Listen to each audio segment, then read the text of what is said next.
A family can be made up in many different ways. It's called SOGI, for Sexual Orientation and Gender Identification, a curriculum that teaches public school students across Canada to celebrate the homosexual lifestyle and that gender is fluid. In other words, your gender is not dependent on what parts you were born with, but rather what you feel like in the moment. There's people that are boys, there's people that are girls. There are people whose gender might be a little bit of both, or might even be neither. Lessons include books about transgender children, such as 10,000 Dresses, and songs like the Rainbow Song. Gender won't decide the choices we make. Some boys like dressing up, some girls like catching snakes.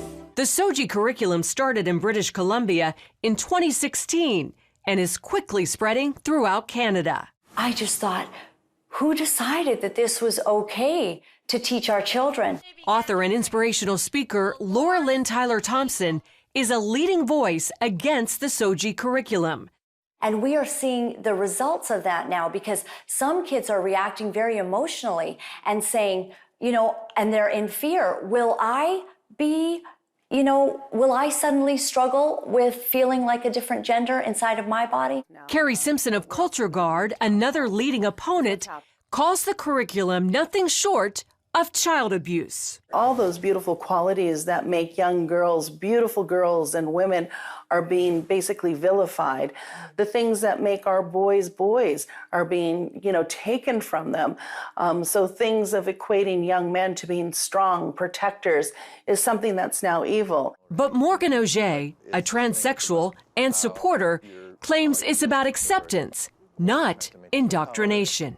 The idea is to teach kids that there are gay kids and there are trans kids and there are trans parents and gay parents in our society, and everybody's wanted and desired. After all, that's what our Human Rights Code says, and it's the role of schools to teach the following of our laws, right?